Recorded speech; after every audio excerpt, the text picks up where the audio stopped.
You're listening to Soundside. I'm Libby Dankman.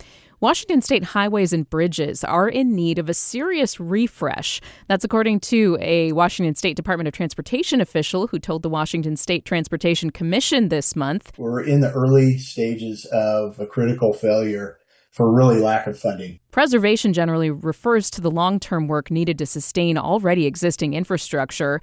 And WSDOT says it will need an additional $8 billion over the next decade to do that work. Jerry Cornfield at the Washington State Standard reported that while the legislature did approve a $15.5 billion budget for the next couple of years, less than $1 billion was earmarked for preservation over that time.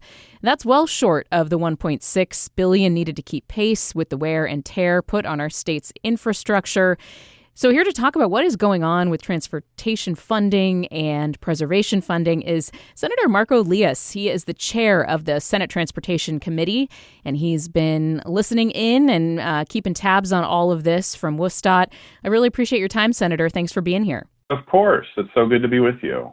So we are talking about a lot of things when it comes to preservation work, but it sounds like the biggest ticket items here are things like road repaving and bridge maintenance, right? I mean, just overall, before we get into, budget numbers and things like that, what is your assessment of where our state is at when it comes to the upkeep of this critical infrastructure?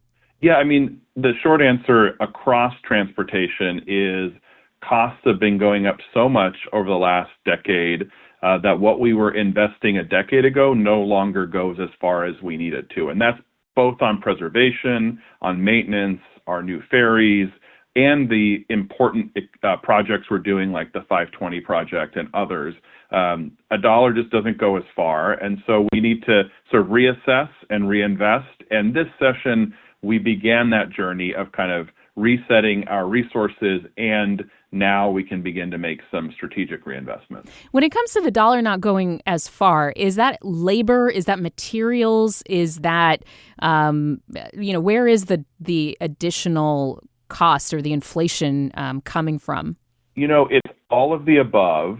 It is, the raw materials it takes are costing more. And part of that was exacerbated by the supply chain issues we saw during the pandemic. Part of that today is impacted by tariff policy at the federal level. And then certainly as costs go up in the region, our labor force is paid, cost of living adjustments and things like that. We got to stay competitive. So it is really all of the above. What we can say, though, is that this is not a unique challenge to Washington. When we consulted federal data, we can see that there's been from 2020 to 2024, about a 75% increase in heavy construction costs on average nationwide. Wow. So we're seeing that impact us, but it's also something that's happening across the United States. And that just means we've got to allocate more resources to stay on top of it, which we weren't doing as good a job of. But, this session with the bipartisan transportation revenue package we passed, we're going to have more resources to put on these core priorities for the state. So according to the Department of Transportation, 40% of the state's highways were overdue for repaving and maintenance last year, 2024, but only about 670 miles of that 7,900 miles that need repaving were actually taken care of. I mean, how long can these kind of priorities be put off? Like, how concerned are you about sort of these statistics about the number of miles that need to be repaved or the number of bridges that are, getting over 80 years old? Does this start to get really concerning for you and your colleagues? Yeah, and that was part of what we articulated this session, as we were looking at our transportation budget. I think in our last chat, we were talking about how absent resources we were going to have to cut further, both on preservation, but also delay really necessary projects around the state.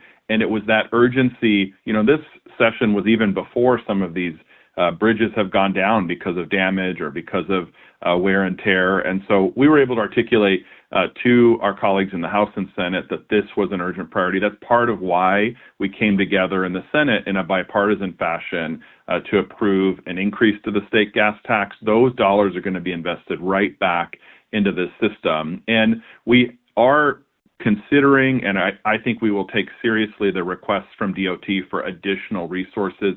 Even in this budget, they submitted, information to the governor's office saying they need, or they could use roughly $200 million more in this biennium. They are able to accommodate additional spending at that level. So we're going to take a close look at that. In fact, our December committee days hearing will be focused exclusively in transportation on maintenance and preservation because this is such an urgent need. We've got to start reinvesting, and we finally have some resources available to begin that reinvestment. So just so people understand, we're talking about the 2-year transportation budget that was passed. That was in April.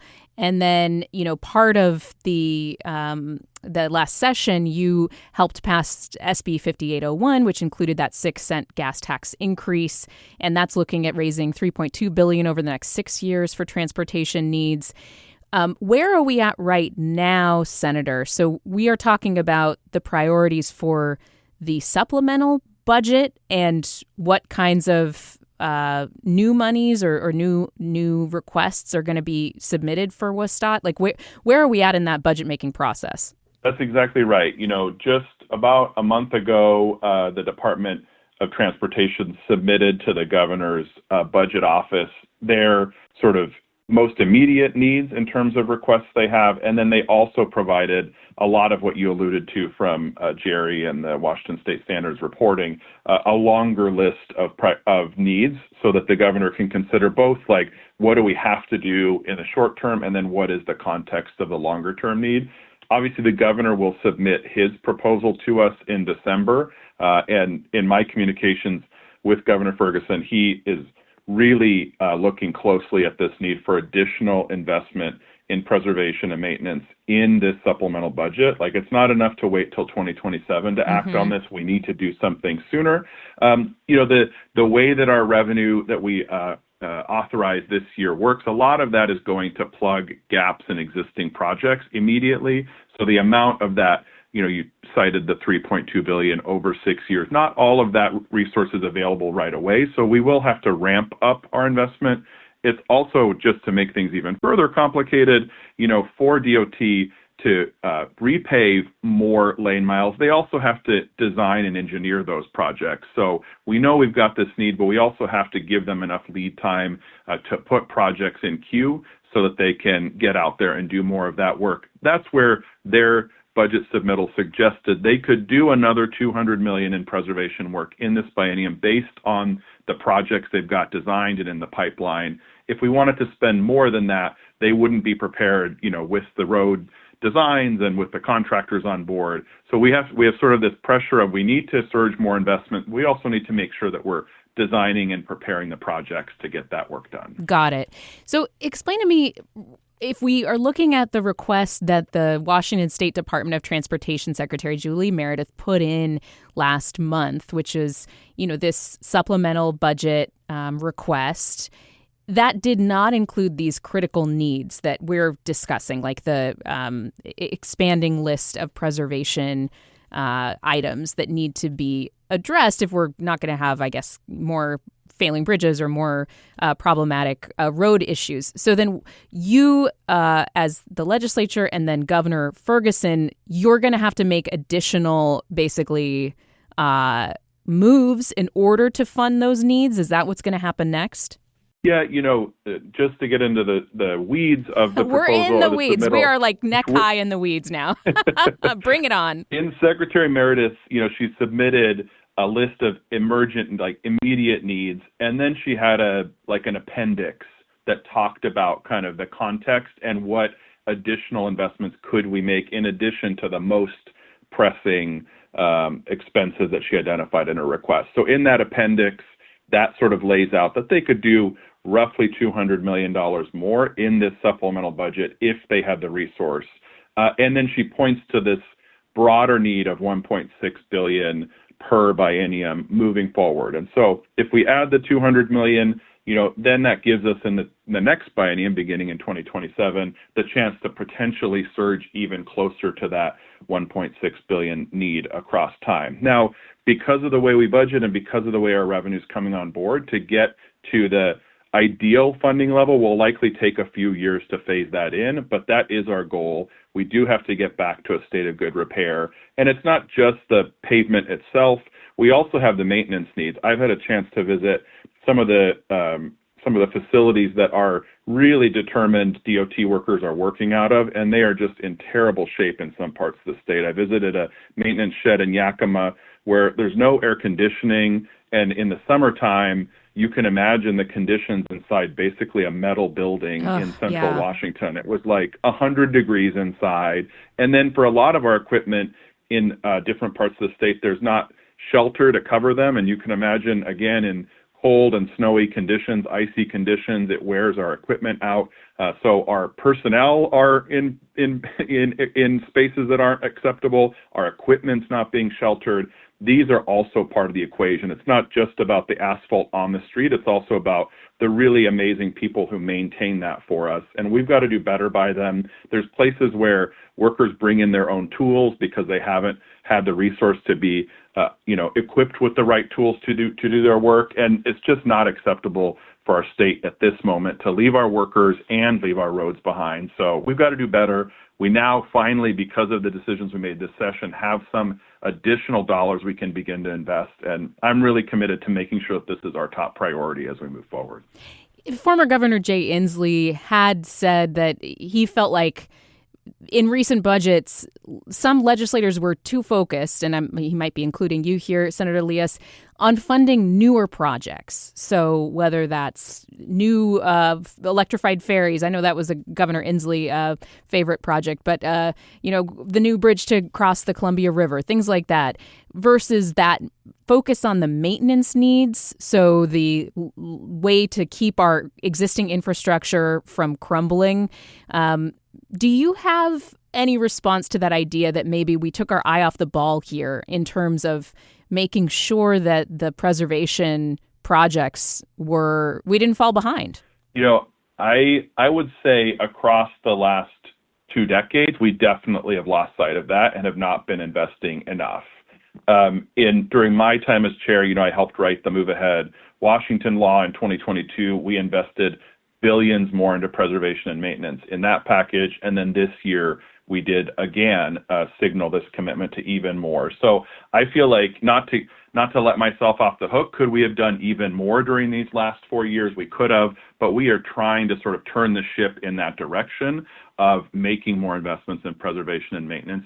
I also, we have to defend some of the new investments we're making as well. The SR 18 corridor, for example, that connects from Auburn up to Issaquah, that's a 2-lane road that has some of the highest fatalities in our state. So yes, that's technically a new investment to make that corridor 4 lanes with a divided median and things like that. So you could say that's new, but for the first responders that have to respond to these deadly head-on collisions, I think they would say, listen, this is an investment we should have made a long time ago. So that's the challenge, finding the balance between new investments in our system and preserving what we've got is more art than science. And what was clear is we've got to do better. We are taking those steps to get there. And, 10 years ago, the public and our sort of community of folks engaged in transportation weren't as focused on maintenance and preservation. It really has come into clearer view in the last couple of years that this is an urgent need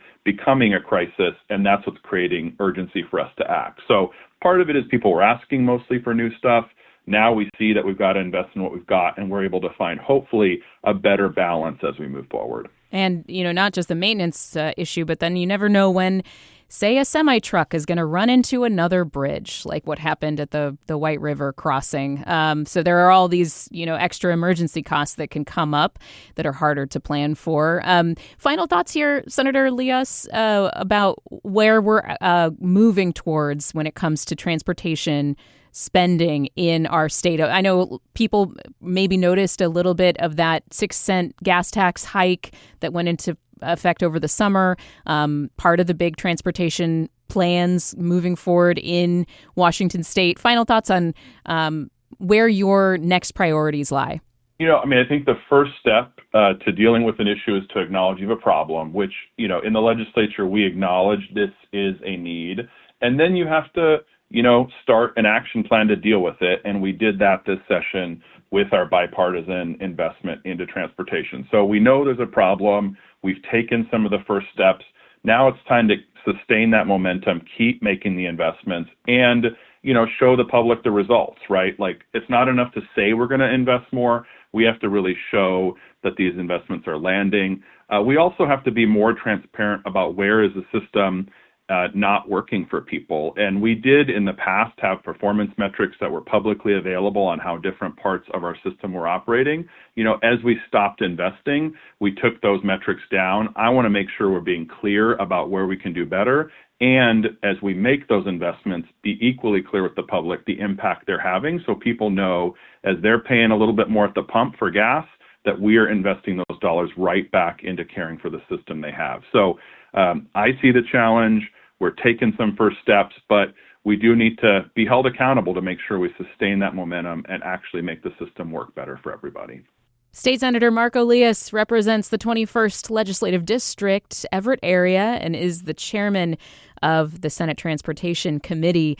Thank you very much for your time, and I hope that everything is gorgeous in the North Edmonds area for you today, and hope to talk with you again soon. Well, it's always delightful to be in the weeds with you. I need to bring a bigger machete next time. Yes. I had some visibility issues, but yeah, you brought us out of it. So thank you. Thank you. Thanks for listening to Soundside. And hey, this show is only possible because listeners support us. If you are able to give right now, check out the show notes for a link to donate. And don't forget, you can listen live on KUOW 94.9 FM Seattle at noon and 8 p.m., Monday through Thursday, or anytime online at KUOW.org.